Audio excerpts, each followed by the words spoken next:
Dr. Kim Hana was in the middle of her morning coffee when the alarm sounded throughout the medical ship. Red lights flashed in the ceiling of her small office. Her coffee spilled across her desk as she jumped to her feet. "Captain to the bridge," said a voice over the speakers. "Emergency transmission incoming." Hana ran through the curved hallways of the Mercy Beyond Stars, the most advanced medical ship ever built by humans. Crew members moved aside as she passed. Everyone knew that when the head doctor ran, something big was happening. The bridge doors slid open. 5 worried faces turned to look at her. On the main screen was the face of Admiral Ryu, head of the Galactic Council Defense Force. "Dr. Kim," said the Admiral, his face grim. "We have a situation at the edge of the Omega Sector. Something is eating stars." Hana blinked. "Eating stars?"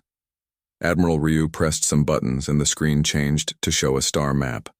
A large empty space was visible where stars should have been.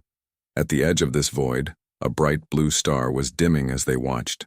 "This thing, whatever it is, has consumed 7 star systems in the past month," said the Admiral. 3 of those systems had inhabited planets. We managed to evacuate most people, but we lost 2,000 lives. Hana felt cold. "What is it?" "We don't know," said Admiral Ryu. "It's massive, possibly alive, and definitely hungry. Our scientists are calling it a cosmic entity. The defense fleet is preparing to attack, but what?" asked Hana. "It screams," said the Admiral. His voice dropped lower. "Every time it consumes a star, we detect signals that our computers translate as screams. Some of our scientists think it might be in pain." The bridge was silent. Hana looked at the empty space on the star map, thinking about the lost lives and worlds, but she also thought about pain, the universal signal that something was wrong and needed to be fixed. "You want us to examine it," she said. It wasn't a question. Admiral Ryu nodded. "The Mercy Beyond Stars is the only ship with the right equipment. If this thing is alive and in pain, maybe there's another solution besides destroying it. But I need to be clear. If you can't help it, we will have to attack. We can't let it keep eating populated star systems." "I understand," said Hana. "Send us all your data. We'll head to the Omega Sector immediately." After the Admiral's face disappeared from the screen, Hana turned to her crew. "Captain Shin, set course for the Omega Sector, maximum speed," she said. "I need to gather my medical team." 2 hours later, Hana stood before 4 people in the ship's main conference room. They were the best in their fields, and they would need to be for this mission. "You've all seen the data," she said. "Something is out there eating stars and it might be sick. We need to diagnose and potentially treat an entity larger than anything we've ever encountered before." Dr. Park Jun raised his hand. He was a tall man with kind eyes who studied large space-dwelling creatures. "The scans show this entity is at least the size of a solar system. How can we possibly treat something that big?" "That's why you're here," said Hana. "You've treated space whales the size of moons. This is bigger, but the principles might be similar." She turned to Dr. Lee Minji, an astrophysicist with short black hair and a serious face. "Dr. Lee, you understand stars better than anyone. You'll need to figure out why it's consuming them and what it might be getting from them." Minji nodded, already making notes on her tablet. "Dr. Choide," Hana continued, looking at a quiet man with round glasses. "Your work on pain management for non-humanoid species will be crucial. If this entity is in pain, we need to help it." Lastly, she turned to engineer Kang Hyun, a woman with clever hands and bright eyes. "Kang, we'll need new tools for this job. Nothing in our medical bay was designed to work at this scale." "I'll start designing right away," said Kang. "But Dr. Kim, this won't be easy. We might not have enough time before the defense fleet decides to attack." Hana took a deep breath. "Then we'll have to work faster than we ever have before." The Mercy Beyond Stars dropped out of faster-than-light travel at the edge of the Omega Sector 5 days later. Through the main viewport, Hana could see the emptiness where stars should have been. At the very edge of that darkness was a dying star, burning, blue-white and beautiful. Around it swirled something that defied description, a vast cloud of energy and matter that seemed to pulse with its own rhythm. "It's beautiful," whispered Dr. Park Jun, standing beside her. "And terrifying," added Dr. Lee Minji. "Look at the readings. It's drawing the star's matter toward itself. I estimate the star will be completely consumed within 36 hours. Dr. Choi Dae adjusted his instruments. "I'm detecting the signals the Admiral mentioned. They do have patterns similar to pain responses in other space-dwelling entities." Hana watched as the swirling mass of energy pulsed. With each pulse, the star dimmed slightly. "Can we communicate with it?" she asked. Kang Hyun shook her head. "Not with our standard equipment, but I've been working on something." She pointed to a device she had built. "This should be able to detect patterns in its energy emissions. If it's intelligent, there might be a way to understand it."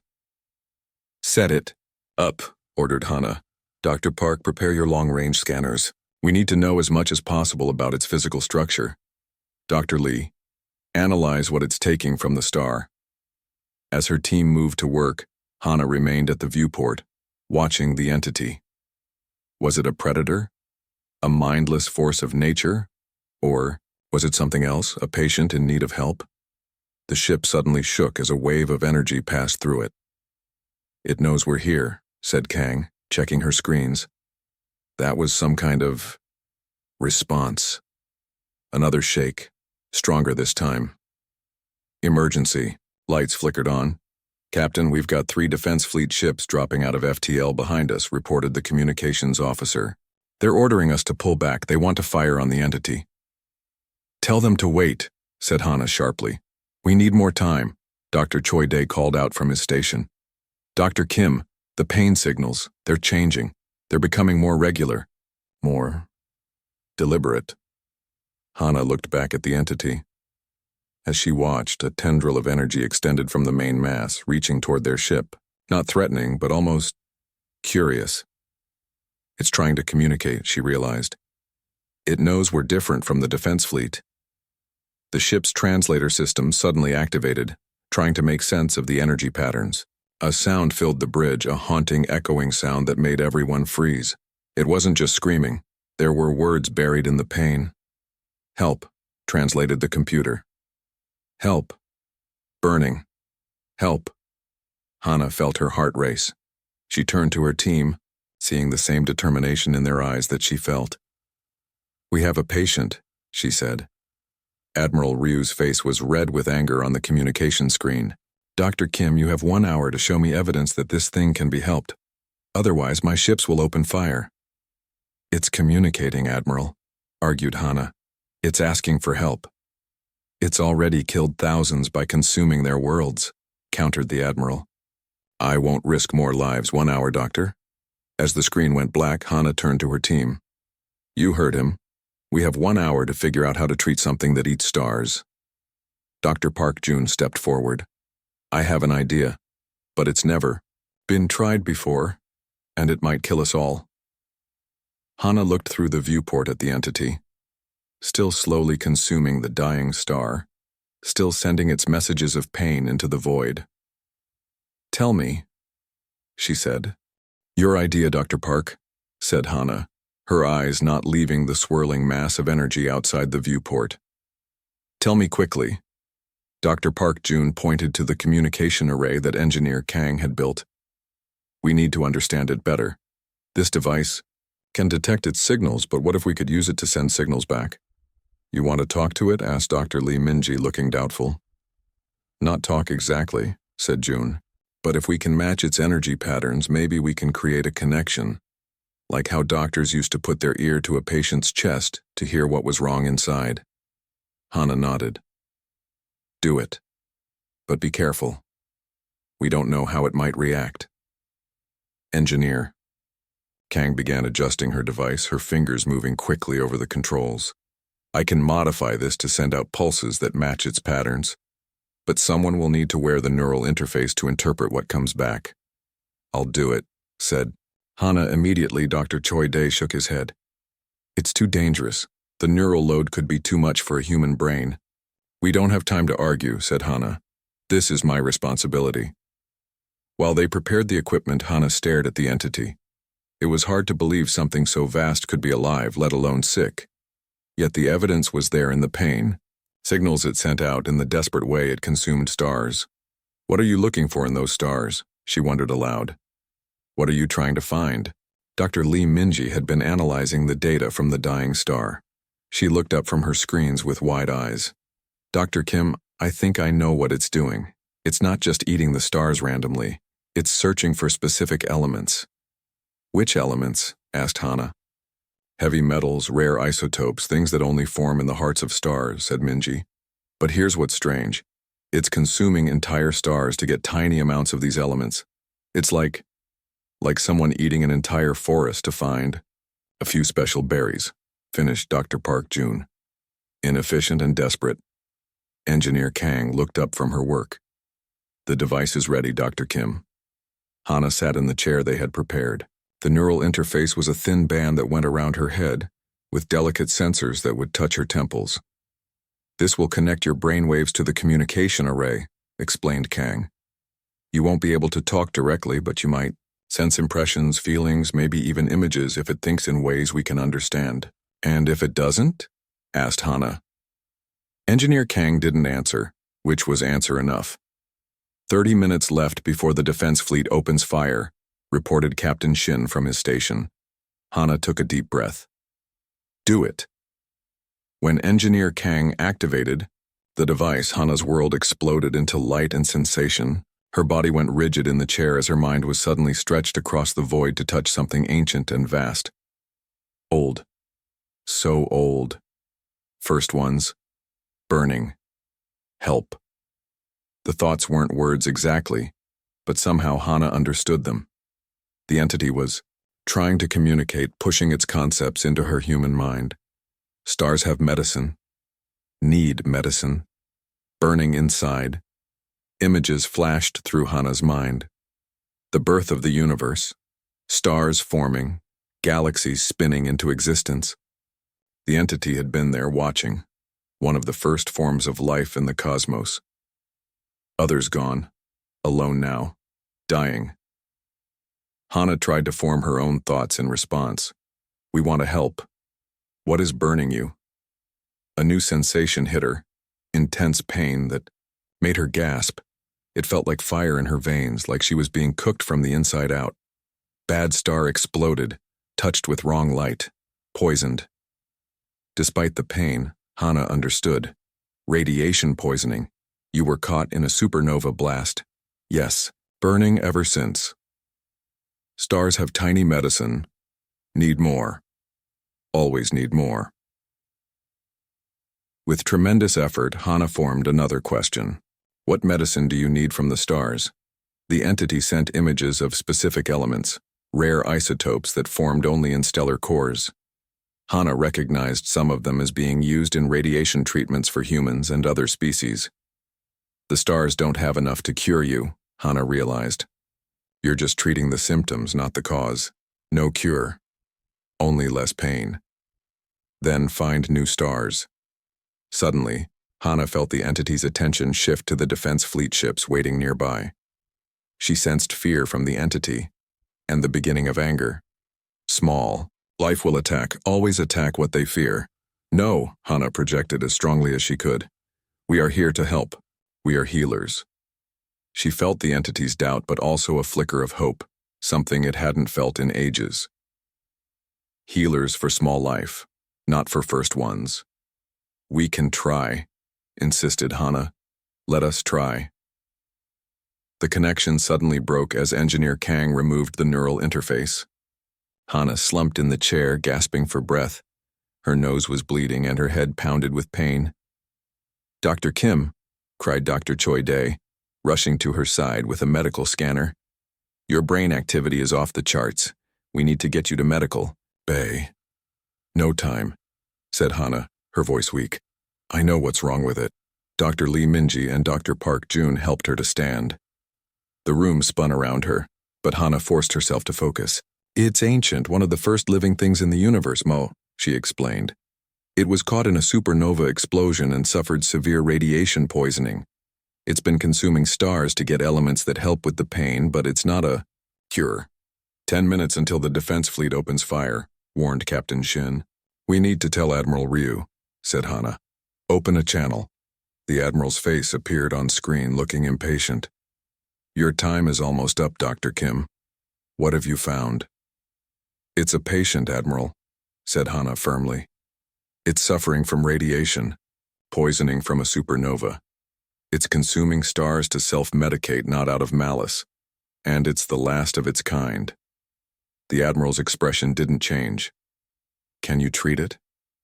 I believe so, said Hana. But we need time to synthesize a proper treatment. The elements it's looking for in stars. We can create them in our medical labs, but in much higher concentrations. We could give it what it needs without it having to consume more stars. And if your treatment fails, then you can proceed with your attack, said Hana. But please give us a chance to help it first. The Admiral was silent for a long moment. Finally, he nodded. You have 24 hours, Dr. Kim, no more. As the screen went blank, Hana turned to her team. Dr. Lee, I need you to identify all the elements the entity is seeking from stars. Dr. Park, work with Dr. Choi to design a delivery system that can work at the entity's scale. Engineer Kang, we'll need to modify our synthesizers to create the elements we need. What about you? Asked Dr. Choi, still concerned about her condition.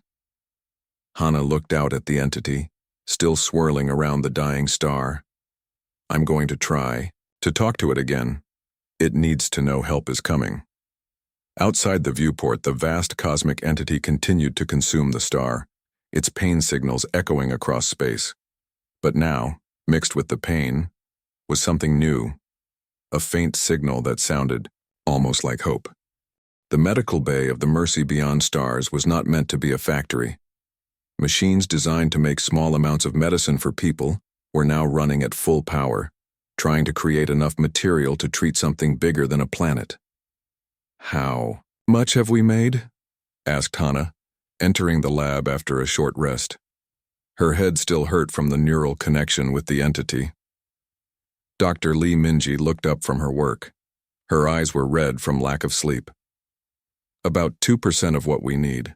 The synthesizers are working as fast as they can, but they were never built for this, finished Hana. How long until we have enough? Minji's face fell. At this rate? 3 days at least. We have less than 18 hours before the defense fleet attacks, said Hana. We need another way. I might have an idea, said Engineer Kang, walking into the lab. She had a tablet in her hand, showing a complex design. We can't make enough medicine in time, but what if we could make something that multiplies the medicine's effect? An amplifier, asked Dr. Choi Dae, who was working nearby. Exactly, said Kang. Like how a small amount of catalyst can cause a large chemical reaction. We make a special delivery system that spreads the medicine throughout the entity's body and makes it work better. Dr. Park Jun studied the design on the tablet. This could work, but we'd need to test it. No time for tests, said Hana. We'll have to get it right the first time. A message came over the ship's speakers. Dr. Kim to the bridge. Admiral Ryu is calling. When Hana reached the bridge, Admiral Ryu's face was already on the main screen. He did not look happy. The entity has begun moving toward the Helios system, said the Admiral. There are 3 inhabited planets there. We cannot wait any longer. We're preparing a treatment, argued Hana. We just need more time. You have 8 hours, said Admiral Ryu firmly. After that, we attack. I'm sorry, Doctor, but I must protect those worlds. The screen went black. Captain Shin turned to Hana. What do we do now? We work faster, said Hana.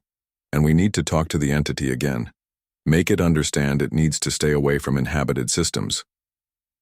Back in the lab, the team worked desperately against the clock. Dr. Lee Minji pushed the synthesizers beyond their safety limits to create more medicine. Dr. Park Jun and Dr. Choi Dae designed a way to deliver the medicine into the entity's massive body. Engineer Kang built the amplifier that would make the small amount of medicine work better. I'm going to connect with it again, said Hana, sitting down in the neural interface chair. It's too dangerous, protested Dr. Choi. The last connection nearly killed you. We have no choice, said Hana. We need it to understand what we're doing, and we need to know more about its biology to make sure our treatment works.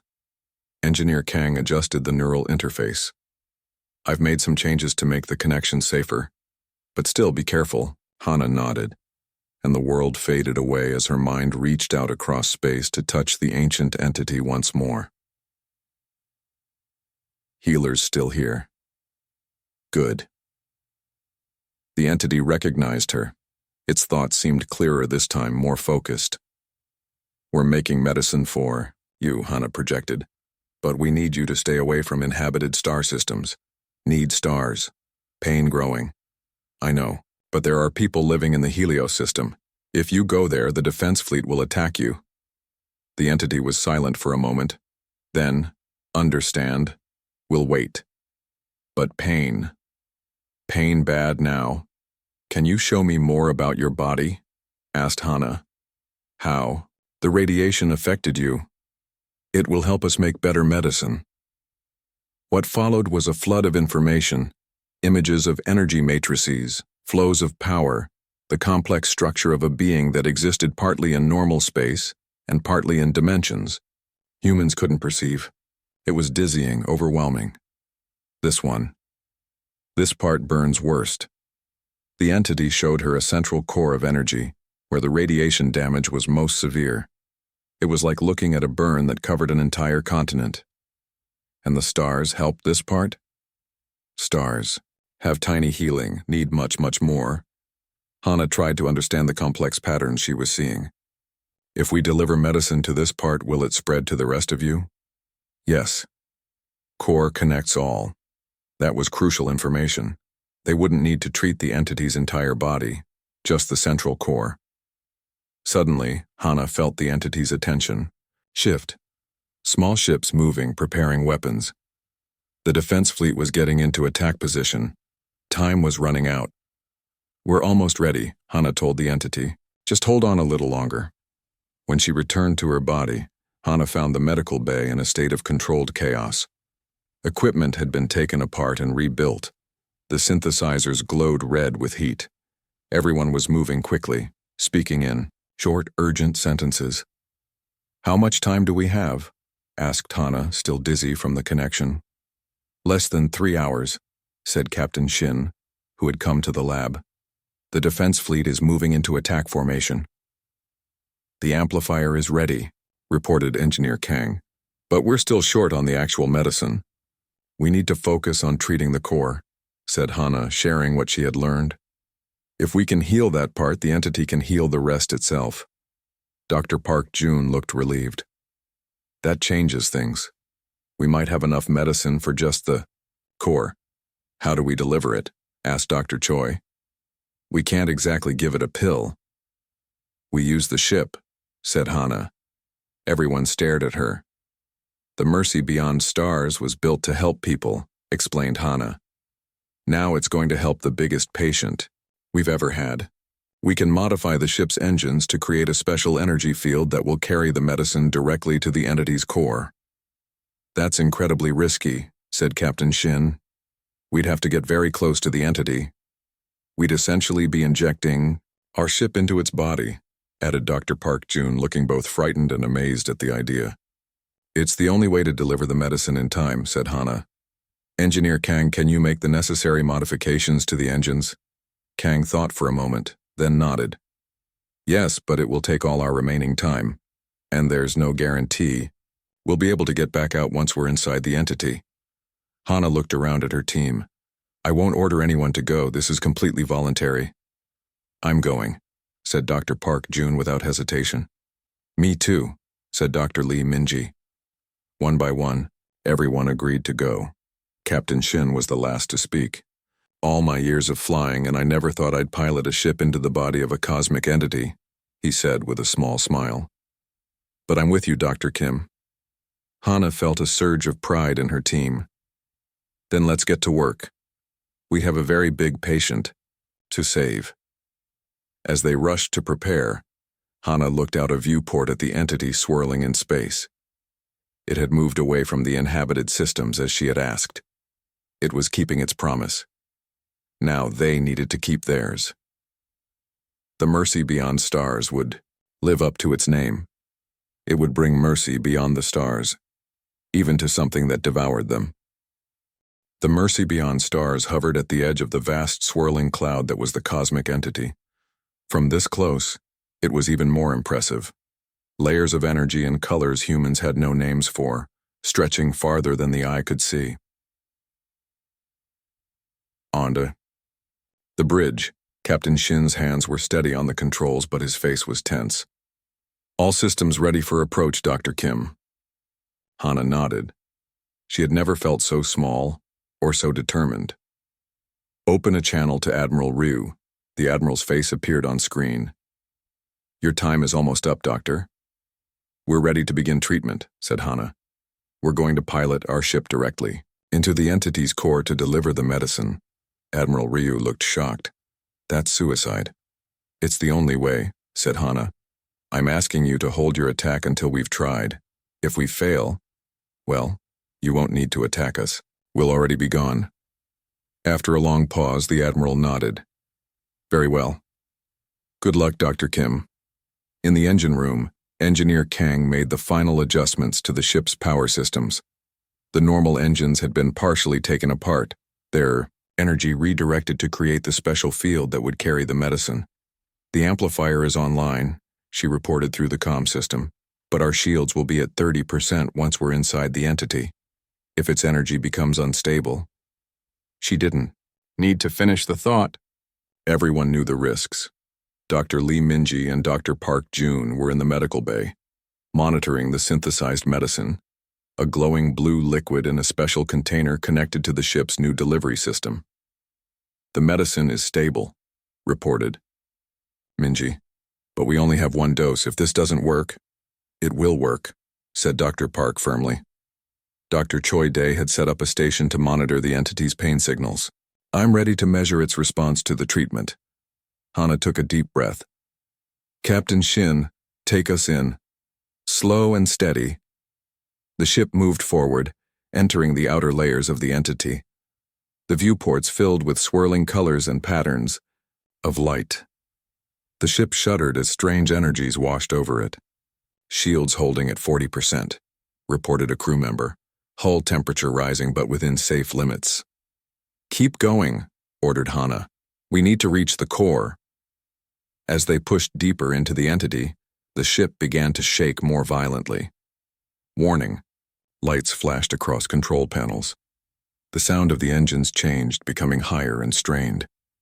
The entity is reacting to our presence, said Dr. Choi. Its pain signals are increasing. I think it sees us as a threat. I need to connect with it again, said Hana. Now. It's too dangerous while we're inside it, warned Dr. Choi. The neural load could kill you. If I don't, it might destroy the ship, said Hana.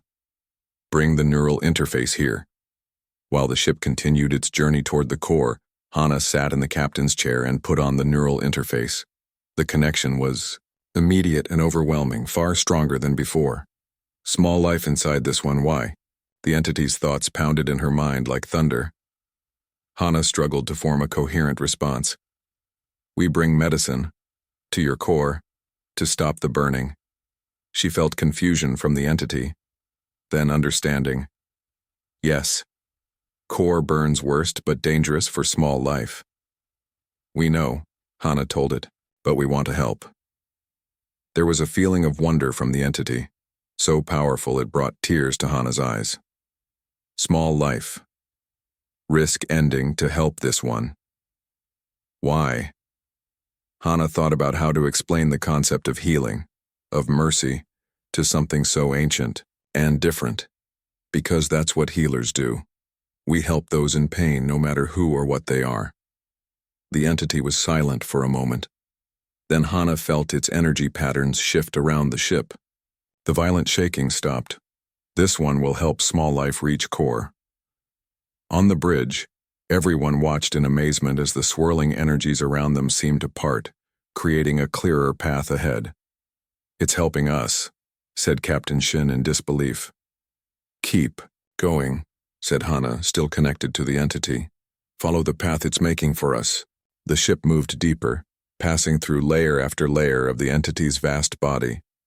Through her connection, Hana could sense the damage the radiation had done, like burns spreading across a body, growing worse as they neared the core. Finally, they reached it, a writhing mass of energy so bright the viewports had to darken to protect the crew's eyes. "That's the core," said Hana. "Prepare to deliver the medicine." Dr. Lee Minji's voice came over the comm. "Medicine ready for delivery.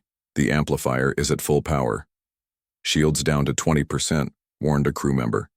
"Core radiation is intense." "Begin the treatment," ordered Hana. Dr. Park Jun activated the delivery system. The blue medicine flowed through special tubes that had been installed throughout the ship. Engineer Kang's amplifier began to hum, creating a field that would multiply the medicine's effect.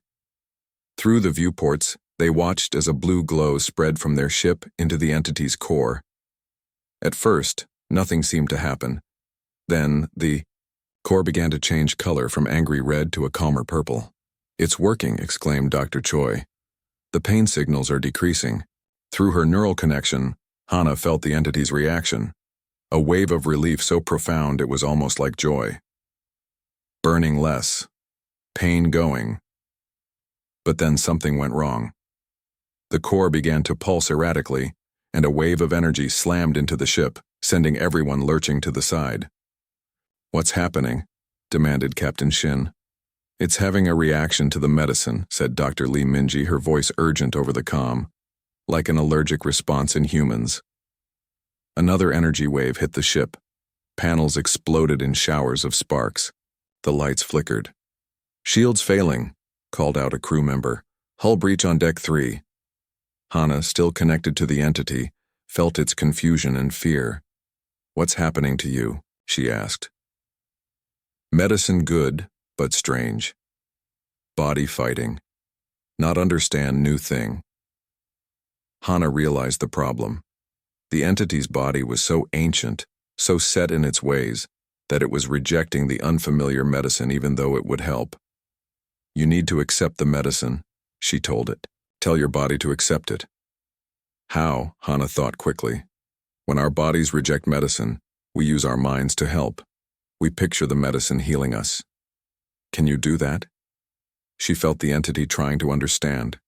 Another energy wave hit the ship, less powerful this time. "Show me how," the entity asked. Hana focused her thoughts, creating an image of healing, of the medicine flowing through the entity's core, repairing the radiation damage, soothing the pain. She pushed this image through their connection with all her strength. The ship shuddered again, but less violently. Slowly, the core's erratic pulses began to steady. "The entity is stabilizing," reported Dr. Choi. Pain signals decreasing again. Through their connection, Hana felt the moment when the entity finally accepted the treatment, when it stopped fighting and allowed the medicine to work. The relief was immediate. Burning stops. Pain. Going. Thank small life healers. "It's working," said Hana, her voice weak from the strain of maintaining the connection. "The treatment is working." Captain Shin checked his controls. "We need to get out soon. The ship can't take much more of this environment." Hana sent one last thought to the entity. "We need to leave now. Will you help us get out?" "Yes. This one will guide small life out. Thank you, healer Hana." As the neural connection broke, Hana slumped in her chair, exhausted but smiling. "Take us home, Captain. Our patient is on the road to recovery." The Mercy Beyond Stars turned and began its journey out of the entity's body. Around them, the swirling energies parted once more, creating a safe path. The ship, damaged but intact, moved slowly back toward normal space, carrying its crew of healers who had done the impossible. They had treated the untreatable, even though it had devoured the stars and screamed while dying. 3 weeks had passed since the Mercy Beyond Stars had escaped from the cosmic entity. The ship was docked at Space Station Omega for repairs. Large sections of the hull had been damaged, and 2 of the 4 engines needed to be completely rebuilt. "Doctor," Kim Hana stood at the window of the station's observation deck, looking out at the stars. Somewhere out there was their patient, the ancient entity that had once devoured stars in its pain. "Dr. Kim," called a voice. It was Dr. Park Jun, walking quickly toward her with a tablet in his hand. "You need to see this." Hana took the tablet. On the screen was a star map, showing the region where they had left the entity. But something was different. "The void is smaller," she said, studying the map. "There are stars where there weren't any before." "Not just stars," said Dr. Park, his eyes wide with excitement. "Full star systems. The entity is rebuilding what it destroyed." Hana stared at him in disbelief. "That's impossible.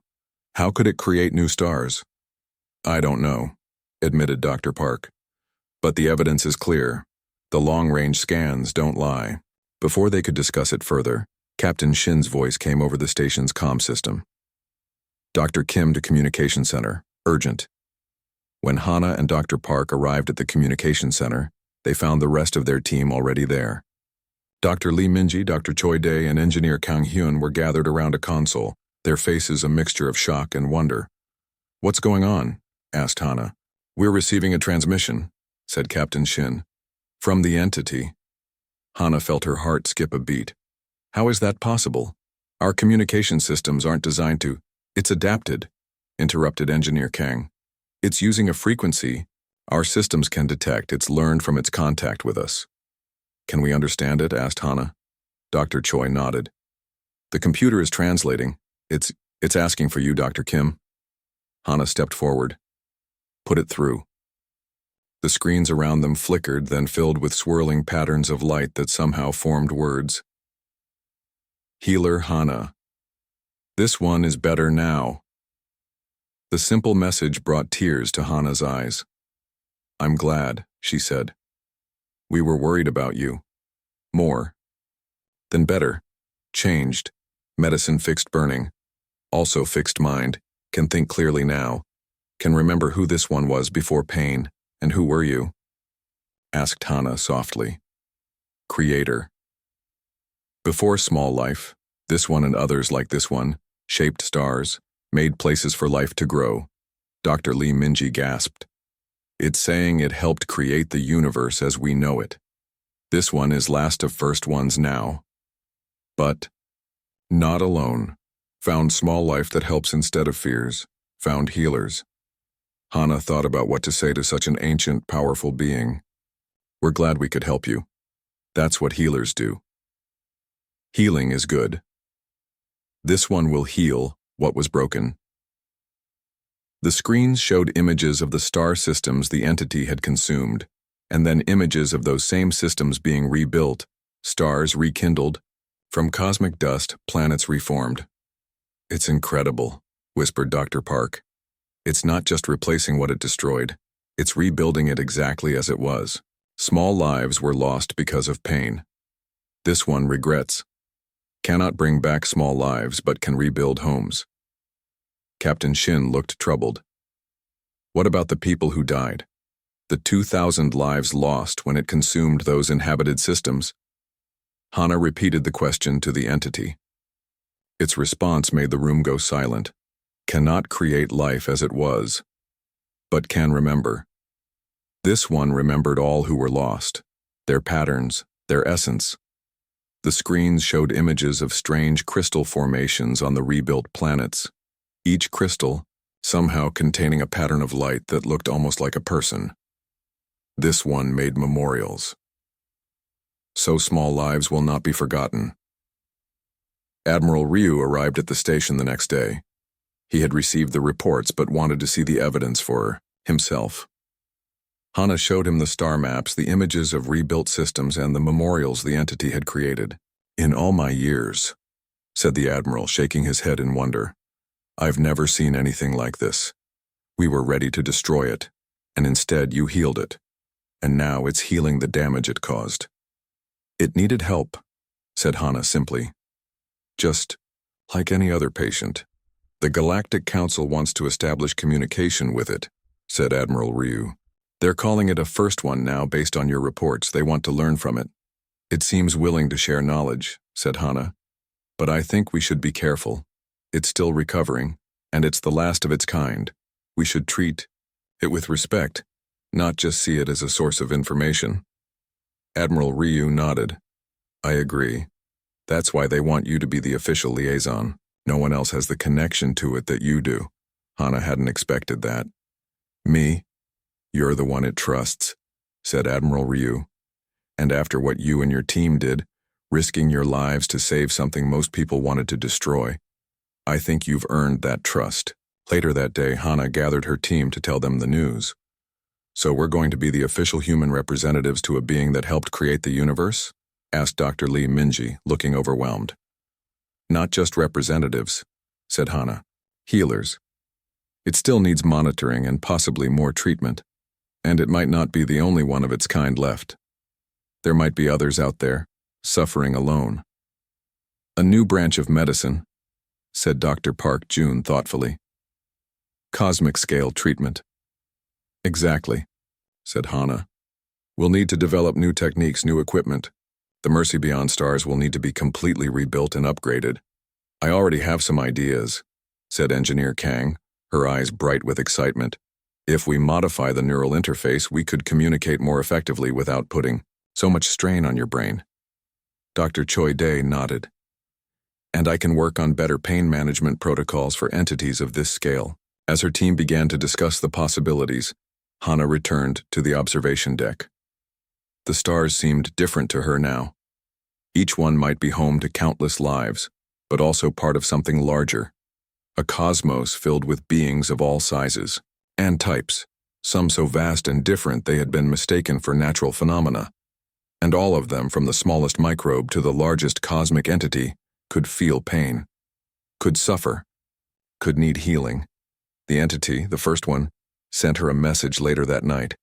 It was just 3 words, but they filled Hannah with pride and purpose. Thank you, healer. As the Mercy Beyond Stars was rebuilt in the station's dock, a new inscription was added beneath its name. To heal the untreatable, no matter how different, no matter how vast, is the highest calling of medicine. The ship would soon set out again, carrying its crew of brave healers into the stars. And this time they wouldn't just be bringing mercy. They would be bringing understanding to a universe that was far more alive than anyone had ever imagined. Human medics. Treat the untreatable, even if it devoured the stars and screamed while dying.